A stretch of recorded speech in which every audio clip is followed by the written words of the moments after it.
नमस्कार।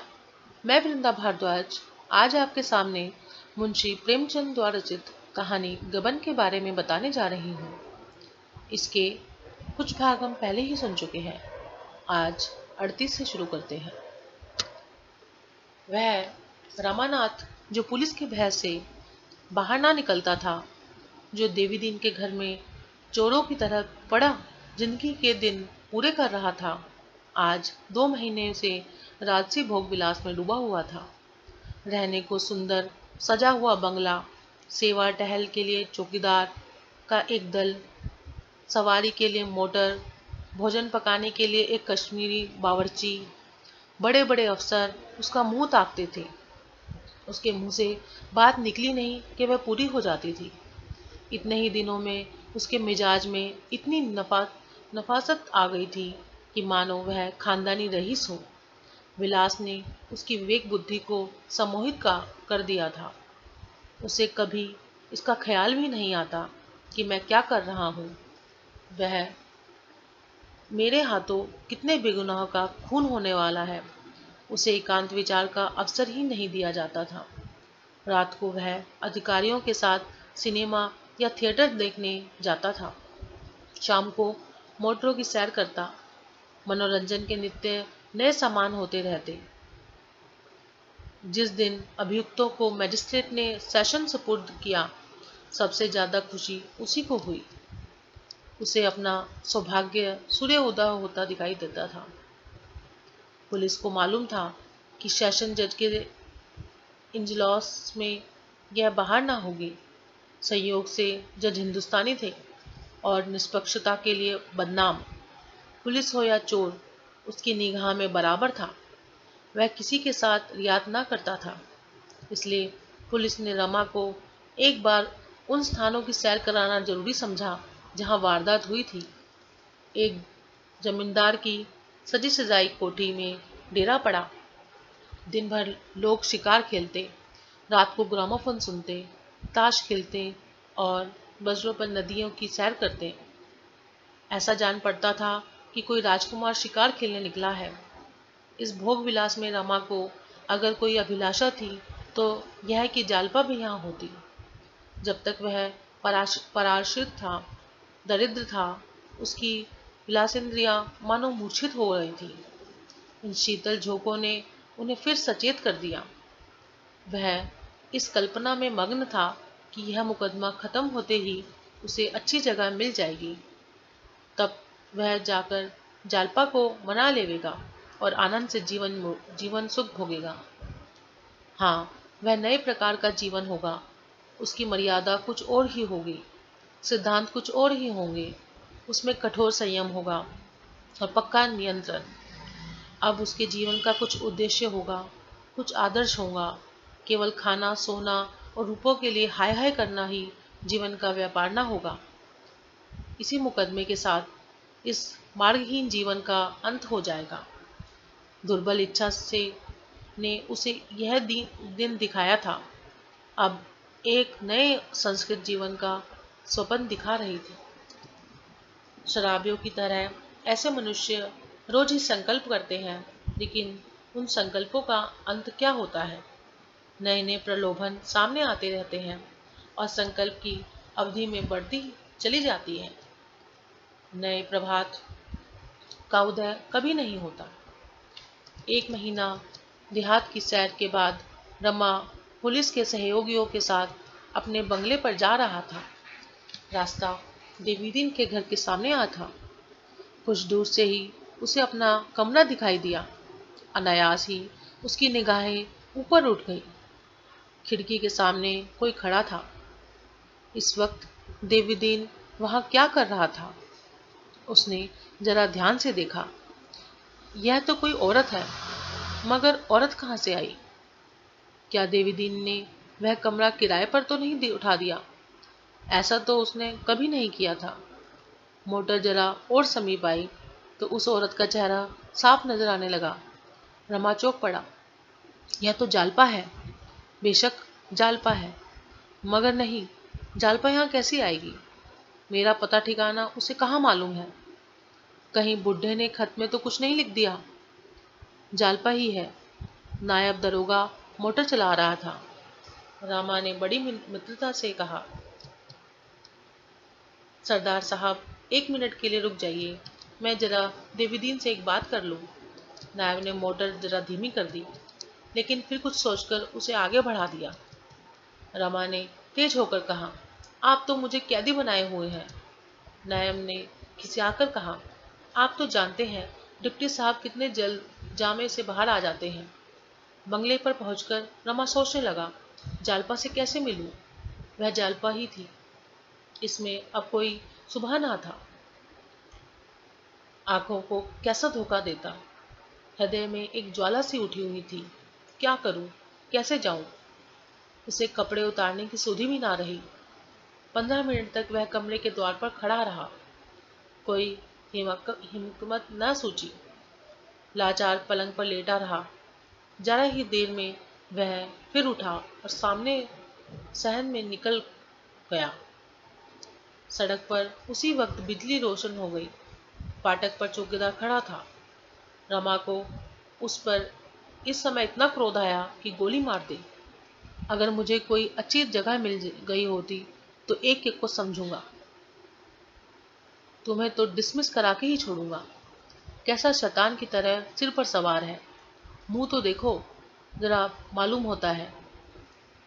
करी कि तुम कहीं का। वाह रे, आपकी पगड़ी कोई टोकरी ढोने वाला खुली है। अभी कुत्ता भोग पड़े तो आप दुम दबाकर भागेंगे, मगर यहाँ ऐसे खड़े हुए हैं मानो किसी किले के द्वार के रक्षक कर रहे हैं। एक चौकीदार ने आकर कहा, इंस्पेक्टर साहब ने बुलाया है, कुछ नए तवे मंगवाए हैं। रमा ने झल्लाकर कहा, मुझे इस वक्त फुर्सत नहीं है। फिर सोचने लगा, जालपा यहाँ कैसे आई? अकेले ही आई या कोई और साथ है? जालिम ने बुढ़े से 1 मिनट भी बात करने नहीं दी। जालपा पूछेगी तो जरूर कि क्यों भागे थे। साफ साफ कह दूंगा उस समय, और कर भी क्या सकता था। पर इन थोड़े दिनों के कष्ट ने जीवन का प्रश्न तो हल कर दिया। अब आनंद से जिंदगी कटेगी। कोशिश करके उसी तरह अपना तबादला करवा लूंगा। यह सोचते सोचते रमा को ख्याल आया कि जालपा भी यहाँ मेरे साथ रहे तो क्या हर्ज है। बाहर वालों से मिलने की रोक टोक है, जालपा के लिए क्या रुकावट हो सकती है। लेकिन इस वक्त इस प्रश्न को छेड़ना उचित नहीं। कल इसे तय करूंगा। देवीदीन में विचित्र जीव है। पहले तो कई बार आया, पर आज उसने भी सन्नाटा खींच लिया। कम से कम इतना तो कर सकता था कि आकर पहले वाले कांस्टेबल से जालपा के आने की खबर ही मुझे देता। फिर मैं देखता हूँ कौन जालपा को नहीं आने देता। पहले इस तरह की कैद जरूरी थी, पर अब तो मेरी परीक्षा पूरी हो चुकी है। शायद सब लोग खुशी से राजी हो जाएंगे। रसोइया थाली लाया। मांस एक ही तरह का था। रमा थाली देखते ही झल्ला गया। इन दिनों रुचिकर भोजन देखकर ही उसे भूख लगती थी। जब तक 4-5 प्रकार का मांस ना हो, चटनी अचार ना हो, उसकी तृप्ति ना होती थी। बिगड़कर बोला, क्या खाऊं, तुम्हारा सर? थाली उठा ले जाओ। रसोइये ने डरते डरते कहा, हुजूर, इतनी जल्द और चीजें कैसे बनता? अभी कुल 2 घंटे ही हुए हैं आपको आए। 2 घंटे तुम्हारे लिए थोड़े होते हैं। अब हुजूर से क्या कहूँ? मत बको हुजूर, मत बको, डैम। रसोइये ने फिर कुछ ना कहा।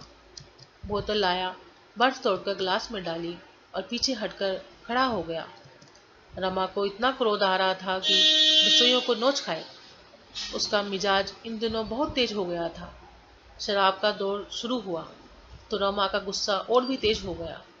लाल लाल आंखों से देखकर बोला, चाहूं तो अभी तुम्हारा कान पकड़कर निकाल दूं, अभी इसी दम।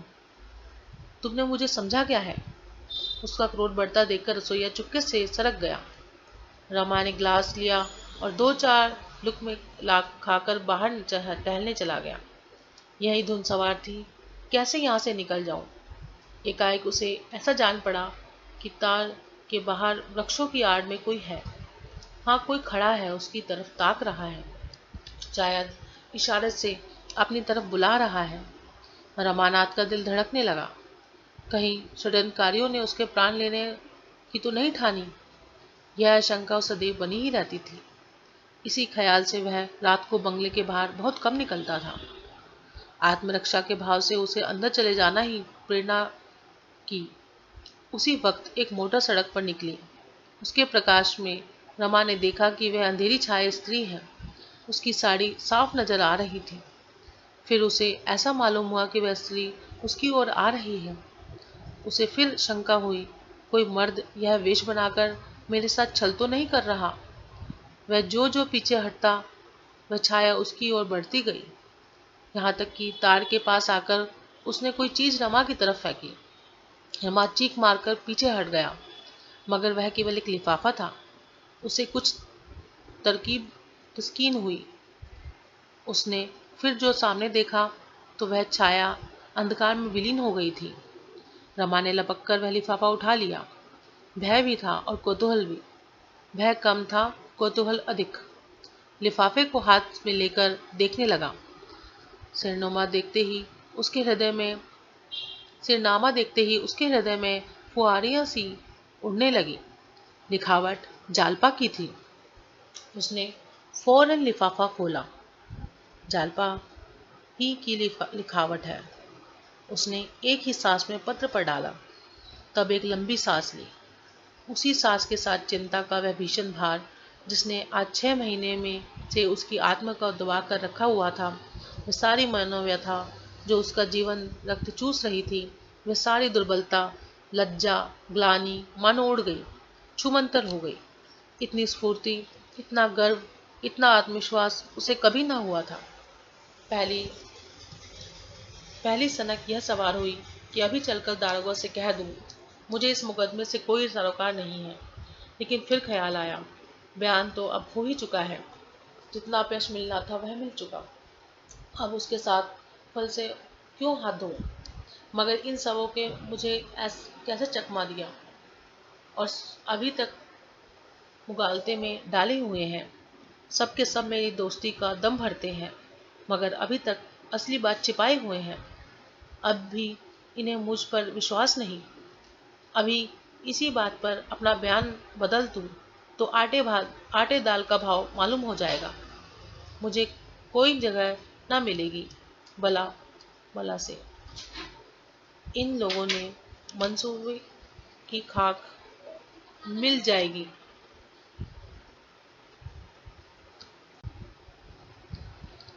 यह सब शरारत जरूर करेंगे, लेकिन झूठा इल्जाम लगाने के सिवा और कर ही क्या सकते हैं। जब मेरा यहाँ रहना साबित ही नहीं तो मुझ पर दोष ही क्या लग सकता है। सबों के मुंह में कालिक लग जाएगी। मुंह तो दिखाया ना जाएगा। मुकदमा क्या चलाएंगे? मगर नहीं, इन्होंने मुझसे चाल चली है तो मैं भी इनसे वही चाल चलूंगा। कह दूंगा, अगर मुझे आज कोर्ट अच्छी जगह मिल जाएगी तो मैं शहादत दूंगा, वरना साफ साफ कह दूंगा इस मामले में मेरा कोई संबंध नहीं है।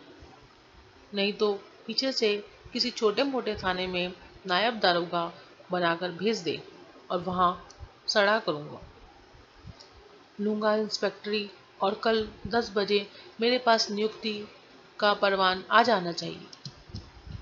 वह चला कि इसी वक्त दारोगा से कह दूं, लेकिन फिर रुक गया।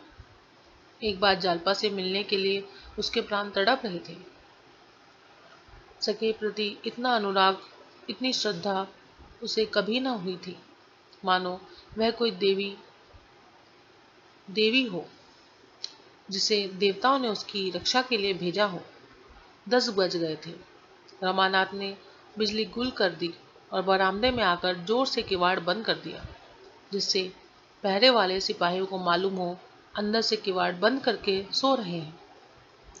वह अंधेरे बरामदे में 1 मिनट खड़ा रहा, तब आहिस्ता से उतरा और कांटेदार ग्रेसिंग के पास आकर सोचने लगा, उस पार कैसे जाऊं? शायद अभी जालपा बागीचे में ही देवीदीन के साथ जरूर उसके साथ होगा। केवल यही तार उसकी राह रोके हुए था। उसे गांव जाना संभव था। उसने तारों के बीच से होकर निकल जाने का निश्चय किया। आपने सब कपड़े समेट लिए और कांटों को बचाता हुआ सिर और कंधों को तार के बीच में डाला, पर ना जाने कैसे कपड़े फंस गए। उसने हाथ से कपड़ा छुड़ाना चाहा तो आस्तीन कांटों में फंस गई। धोती भी उलझ गई। बेचारा बड़े संकट में पड़ा। ना इस पार जा सकता था, ना उस पार। जरा सी असावधानी हुई और कांटे उसकी देह में चुभ जाएंगे। मगर इस वक्त उसे कपड़ों की परवाह न थी। उसने गर्दन और आगे बढ़ाई और कपड़ों में लंबा चीरा लगाया। उस पार निकल गया। सारे कपड़े तार तार हो गए। पीठ में भी कुछ खरोंचे लग गए, पर इस समय कोई बंदूक का निशाना बांधकर भी उसके सामने खड़ा हो जाता तो वह भी पीछे न हटता। फटे हुए कुर्ते को उसने वहीं फेंक दिया। गले की चादर फट जाने पर भी काम दे सकती थी। उसे उसने ओढ़ लिया, धोती समेट ली और बगीचे में घूमने लगा। सन्नाटा था। शायद रखवाला खटिक खाना खाने चला गया था। उसने 2-3 बार धीरे धीरे जालपा का नाम पुकारा। किसी की आहट न मिली, पर निराश होने पर भी मोह ने उसका गला न छोड़ा। उसने एक पेड़ के नीचे जाकर देखा, समझ गया जालपा चली गई है। वह उन्हीं पैरों देवीदीन के घर की ओर चला। उसे जरा भी शौक न था। भला से किसी को मालूम हो जाए कि मैं बंगले से निकल गया हूँ, पुलिस मेरा मेरा कर ही क्या सकती है। मैं कैदी नहीं हूँ, गुलामी नहीं लिखाई है। आधी रात हो गई थी। देवीदीन भी आधा घंटा पहले लौटा था। खाना खाने जा रहा था कि एक नंगे धड़ंगे आदमी को देखकर चौंक पड़ा। रमा ने चादर सिर पर बांध ली थी। देवीदीन को डराना चाहता था। देवीदीन ने सशंक होकर कहा, कौन हो? सहसा पहचान गया और झपटकर उसका हाथ पकड़ता हुआ बोला, तुमने तो भैया खूब भेष बनाया है। कपड़े क्या हुए? रमानाथ तार से निकल रहा था। सब उसके कांटों में उलझकर फट गए। देवीदीन, राम राम। देह में तो कांटे नहीं चुभे? रमानाथ, कुछ नहीं, 2-1 खरोंचे लग गए। मैं बहुत बचाकर निकला। देवीदीन, बहू की चिट्ठी मिल गई ना? रमानाथ, हाँ, उसी वक्त मिल गई थी। क्या वह भी तुम्हारे साथ थी? देवीदीन, वह मेरे साथ नहीं थी, मैं उनके साथ था। जब से तुम्हारे मोटर पर आते देखा, तभी से जाने जाने लगाई हुई थी। रमानाथ, तुमने कोई खत लिखा था? देवीदीन, मैंने कोई खत पत्र नहीं लिखा भैया। जब वह आई तो मुझे आप ही अचंभा हुआ कि बिना जाने पूछे कैसे आ गई। पीछे से उन्होंने बताया कि वह शतरंज वाला नक्शा उन्हीं ने प्रयाग से भेजा था और इनाम भी वहीं से आया था। रमा की आंखें फैल गई। जालपा की चतुराई ने उसे विस्मय में डाल दिया। उसके साथ ही पराजय के भाव ने उसे कुछ खीखी कर दिया। यहाँ भी उसकी हार हुई है। इस बुरी तरह बुढ़िया ऊपर आई। देवीदीन ने जीने के पास जाकर कहा, अरे क्या करती है, बहू से कह दे एक आदमी उससे मिलने आया है। यह कहकर देवीदीन ने फिर रमा का हाथ पकड़ लिया और बोला, चलो अब सरकार में तुम्हारी पेशी होगी। बहुत भागे थे, बिना वारंट के पकड़े गए हो। इतनी आसानी से पुलिस बिना पकड़ सकती। रमा का मनोल्लास द्रवित हो गया, लज्जा से गड़ा जाता था। जालपा के प्रश्नों को उसके पास क्या जवाब था? जिस भय से वह भागा था, उसने अंत में उसका पीछा करके उसे परास्त कर दिया। वह जालपा के सामने सीधी आंखें भी ना कर सकता था। उसने हाथ छुड़ा लिया और जीने के पास छिटक कर गया। देवीदीन ने पूछा, क्यों रुक गए?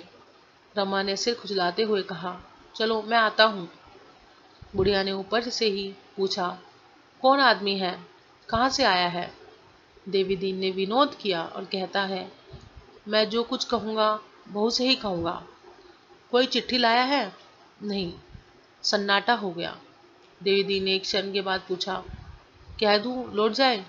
जालपा जीने पर आकर बोली, कौन आदमी है, पूछ तो हो। कहता है, बड़ी दूर से आया हूँ। है कहाँ? यह क्या खड़ा है? अच्छा, बुला लो। रमा चादर ओढ़े कुछ झपकता हुआ, झेपता हुआ, कुछ डरता हुआ जीने पर चढ़ा। जालपा ने उसे देखते ही पहचान लिया। तुरंत 2 कदमों से पीछे हट गई। देवीदीन वहां ना होता तो वह 2 कदम और आगे बढ़ी होती। उसकी आंखों में कभी इतना नशा ना था, अंगों में कभी इतनी चपलता ना थी, कपोल कभी इतने न दमके थे, हृदय में कभी इतना मृदु कंपन ना हुआ था। आज उसकी तपस्या सफल हुई। भाव 39। वियोगियों के मिलन की रात बटोहियों के पड़ाव की रात है, जो बातों में कट जाती है। रमा और जालपा दोनों ही को अभी 6 महीने की कथा कहनी थी। रमा ने अपना गौरव बढ़ाने के लिए अपने कष्टों को खूब बढ़ा चढ़ाकर बयान किया। जालपा ने अपनी कथा में कष्टों की चर्चा तक न आने दी। वह डरती थी इन्हें दुख होगा, लेकिन रमा को उसे रुलाने में विशेष आनंद आ रहा था। वह क्यों भागा, किस लिए भागा, कैसे भागा, यह सारी कथा उसने करुण शब्दों में कही और जालपा ने सिसक सिसक कर सुनी। वह अपनी बातों से उसे प्रभावित करना चाहता था। अब तक सभी बातों में उसे परास्त होना पड़ा था। जो बात उसे असूझ मालूम हुई, उसे जालपा ने चुटकियों में ही पूरा कर दिया। शतरंज वाली बात को वह खूब नमक मिर्च लगाकर बयान कर सकता था, लेकिन वहां भी जालपा ही ने उसे नीचा दिखाया था। फिर उसकी कीर्ति लालसा को इसके सिवा और क्या था, क्या उपाय था कि अपने कष्टों की राई को पर्वत बनाकर दिखाए। जालपा ने इससे चक्कर कहा, तुम्हें यह सारी आफतें झेली, पर हमें एक पत्र तक ना लिखा। क्यों लिखते? हमसे नाता ही क्या था? मुंह देखे की प्रीति थी, आंखें ओट पहाड़ ओट। रमा ने हसरत से कहा, यह बात नहीं थी जालपा। दिल पर जो कुछ गुजरती है दिल ही जानता है, लेकिन लिखने का मुंह भी तो हो। जब मुंह छिपाकर घर से भागा तो अपनी वो पत्ती कथा क्या लिखने बैठता। मैंने तो सोच लिया था जब तक खूब रुपए ना कमा लूंगा एक शब्द भी ना लिखूंगा। जालपा ने आंसू भरी आंखों में व्यंग भरकर कहा, ठीक ही था। रुपए आदमी से ज्यादा प्यारे ही होते ही हैं। हम तो रुपए के यार हैं। तुम चाहे चोरी करो, डाका मारो, जाली नोट बनाओ, झूठी गवाही दो या भीख मांगो, किसी उपाय से रुपए लाओ। तुम्हें हमारे इस स्वभाव को कितना ठीक समझा कि वह गोसाई जी भी तो गए थे। स्वार्थ लाई कर ही सब प्रीति। रमा ने झेपते हुए कहा, नहीं नहीं प्रिय, यह बात ना थी। मैं यही सोचता था कि इन फटे हालों में जाऊंगा कैसे। सच कहता हूँ, मुझे सबसे ज्यादा डर तुम्ही से लगता था। सोचता था तुम मुझे कितना कपटी, झूठा, कायर समझ रही होंगी। शायद मेरे मन में यह भाव था कि रुपयों की थैली देखकर तुम्हारा हृदय कुछ नरम होगा। जालपा ने व्यथित कंठ से कहा, मैं शायद उस थैली को हाथ से छूती भी ना। आज मालूम हो गया तुम मुझे कितनी नीच, कितनी स्वार्थनी, कितनी लोभिन समझते हो। इसमें तुम्हारा कोई दोष नहीं है, सरासर मेरा ही दोष है। अगर मैं भली होती तो आज यह दिन ही क्यों आता। जो पुरुष 30-40 रुपए का नौकर हो, उसकी स्त्री अगर 2-4 हजार रुपए रोज खर्च करे, 2-4 रुपए रोज खर्च करे, 1000-2000 के गहने पहनने की नियत रखे, तो वह अपनी और उसकी तबाही का समान कर रही है। अगर तुमने मुझे इतना धन लोलुप समझा तो कोई अन्याय नहीं किया, मगर एक बार जिस आग में जल चुकी हूँ उसमें फिर ना जलूंगी। इन महीनों में मैंने उन पापों को कुछ प्रायश्चित किया है, शेष जीवन के अंत समय तक करूंगी। यह मैं नहीं कहती भोग विलास से मेरा जीवन भर गया है, या गहने कपड़े से मैं ऊब गई हूँ, या सैर तमाशे से मुझे घृणा हो गई है। ये सब अभिलाषाएं जो कि त्यों हैं।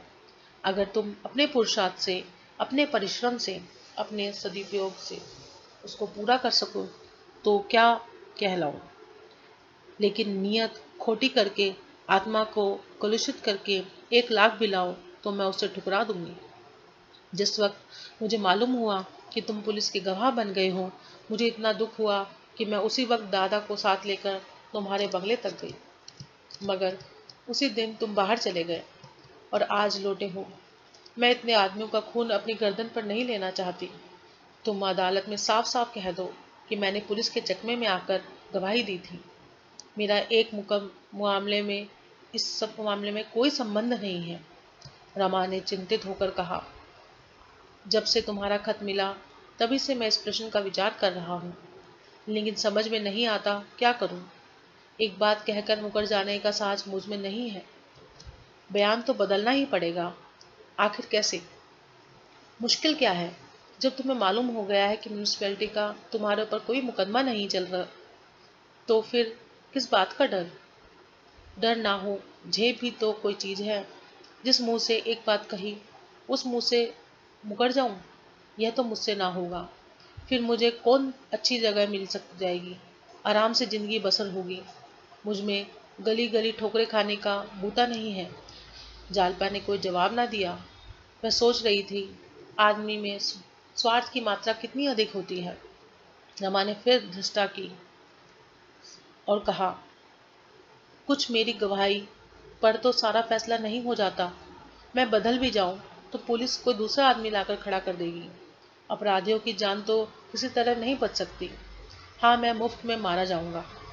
जालपा ने त्योरी चढ़ाकर कहा, कैसी बेशर्मी की बातें करते हो।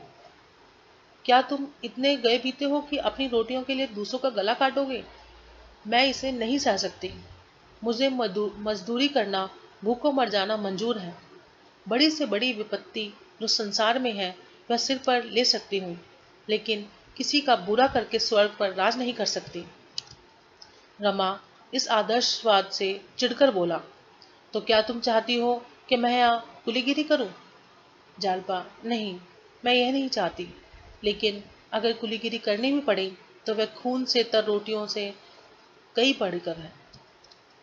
रमा ने शांत भाव से कहा, जालपा, तुम मुझे जितना नीच समझ रही हो मैं उतना नीच नहीं हूँ।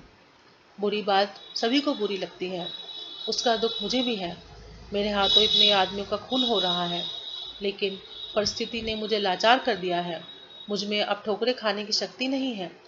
ना मैं पुलिस से रार मोल ले सकता हूँ, ना दुनिया से। दुनिया में सभी थोड़े ही आदर्श पर चलते हैं। मुझे क्यों उस ऊंचाई पर चढ़ाना चाहती हूँ जहाँ पहुँचने में की शक्ति मुझ में है ही नहीं। जालपा ने तीक्ष्ण स्वर में कहा, जिस आदमी में हत्या करने की शक्ति हो उसमें हत्या ना करने की शक्ति का ना होना अचंभे की बात है।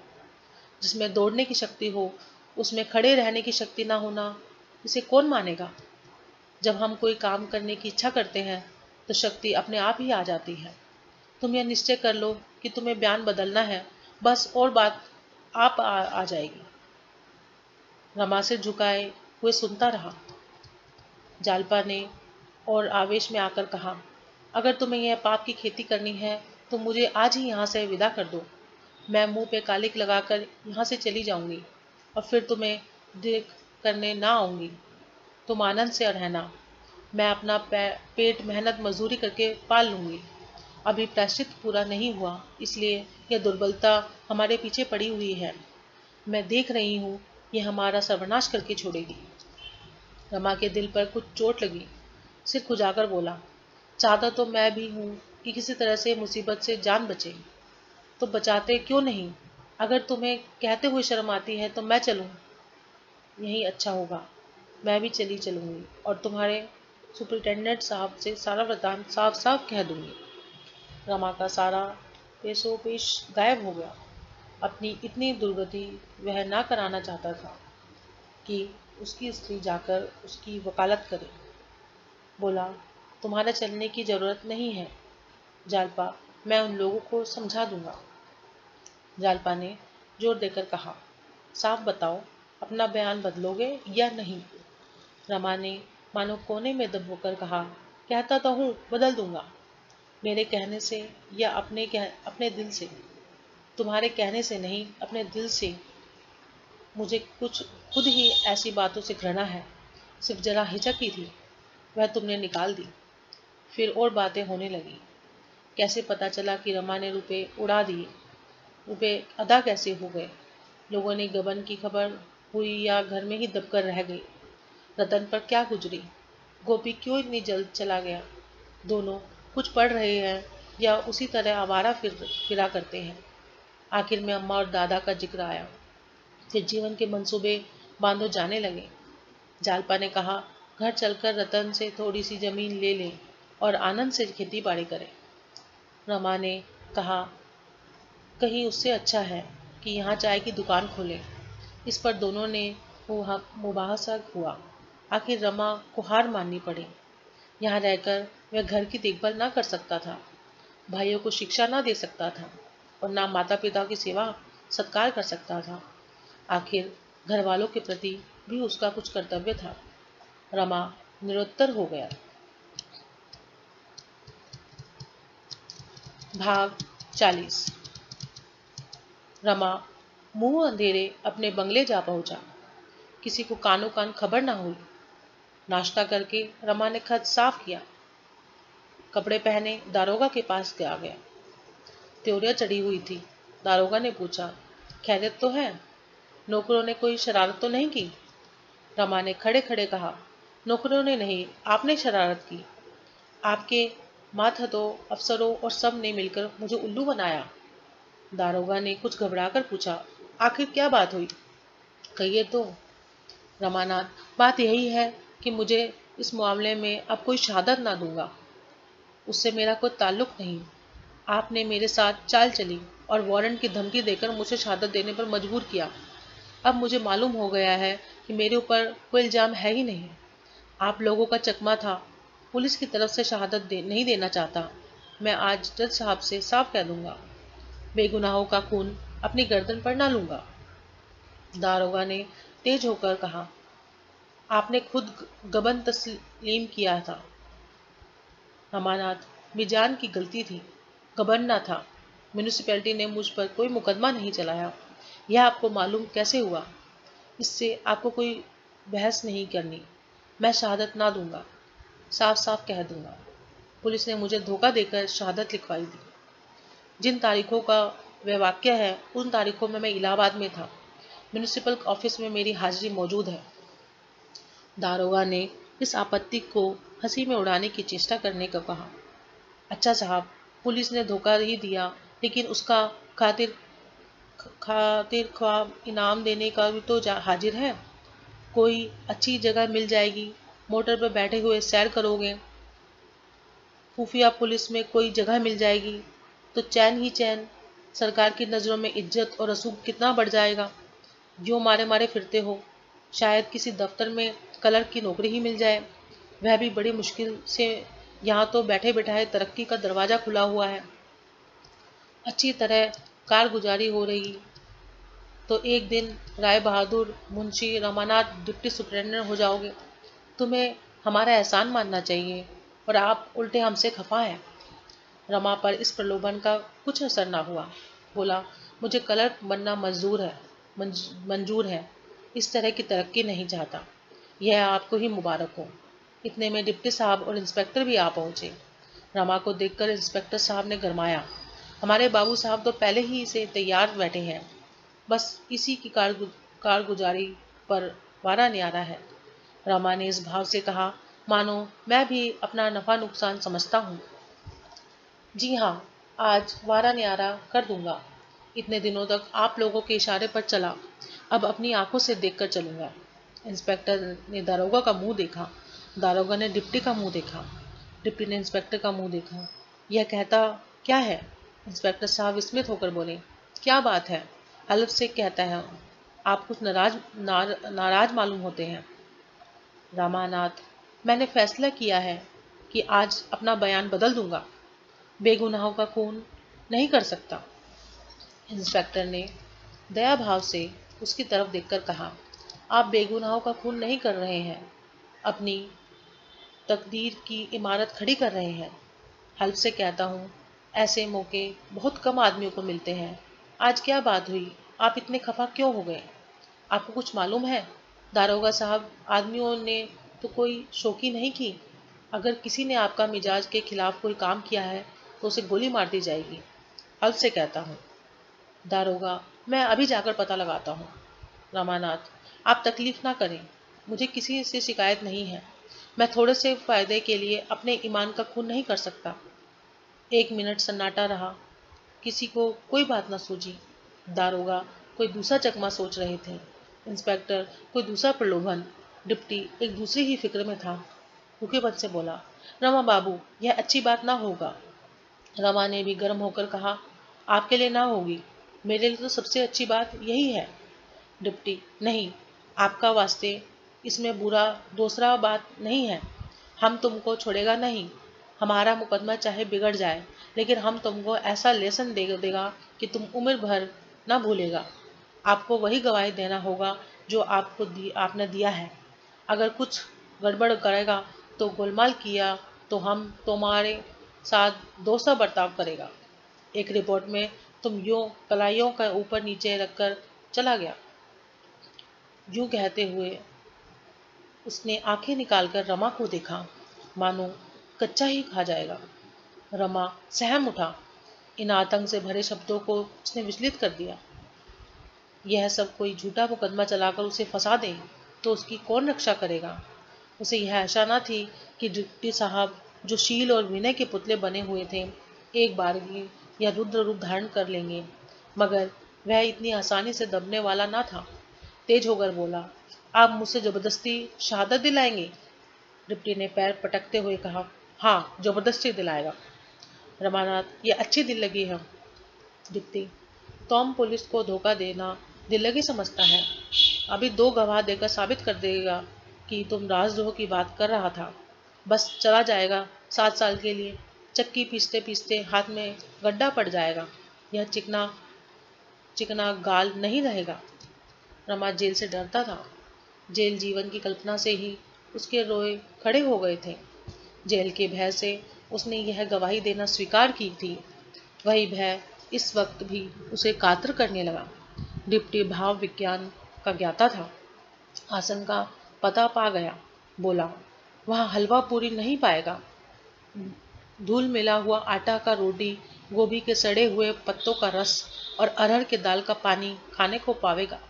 काल कोठरी का 4 महीने भी हो गए तो तुम बच नहीं सकता, वहीं मर जाएगा। बात बात पर वार्डर गाली देगा, जूतों से पीटेगा। तुम समझता है क्या? रमा का चेहरा फीका पड़ने लगा। मालूम होता था प्रतिक्षण उसका खून सूखता चला गया। अपनी दुर्बलता पर उसे इतनी ग्लानि हुई कि वह रो पड़ा।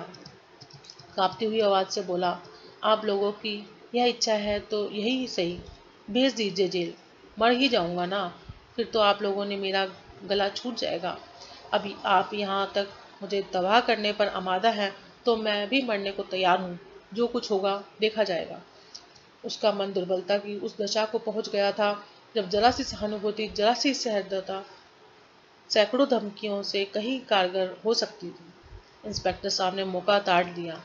उसका पक्ष लेकर डिप्टी से बोले, हलफ से कहता हूँ, आप लोग आदमी को पहचानते तो है नहीं, लगते हैं रोब जमाने। इस तरह गवाही देना हर एक के बाद समझदार आदमी को बुरा मालूम होगा। यह सीधा आदमी है जिसे जरा भी इज्जत का ख्याल है, वह पुलिस के हाथों की कठपुतली बनना पसंद न करेगा। बाबू साहब की जगह मैं होता तो ऐसा ही करता, लेकिन इसका मतलब यह नहीं है कि हमारे खिलाफ शहादत देंगे। आप लोग अपना काम कीजिए, बाबू साहब की तरफ से बेफिक्र रहिए, हलफ से कहता हूँ। उसने रमा का हाथ पकड़ लिया और बोला, आप मेरे साथ चलिए बाबूजी, आपको अच्छे अच्छे रिकॉर्ड सुनाओ।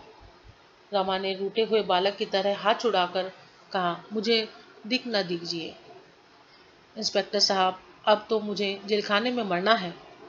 इंस्पेक्टर ने उसके कंधों पर हाथ रखकर कहा, आप क्यों ऐसी बातें मुंह से निकालते हैं? साहब, जेलखाने में मरे आपके दुश्मन। डिप्टी ने तस्मा भी बाकी न छोड़ना चाहा। बड़े कठोर स्वर में बोला, मानो रमा से कभी का परिचय नहीं है। साहब, यूँ हम बाबू साहब के साथ सब तरह सलूक करने को तैयार हैं, लेकिन जब वह हमारा खिलाफ गवाही देगा, हमारे जड़ खोदेगा, तो हम भी कार्रवाई करेगा, जरूर से करेगा, कभी छोड़ नहीं सकता। इसी वक्त सरकारी एडवोकेट और बैरिस्टर मोटर से उतरते हैं। शेष भाग हम अगले एपिसोड में सुनेंगे।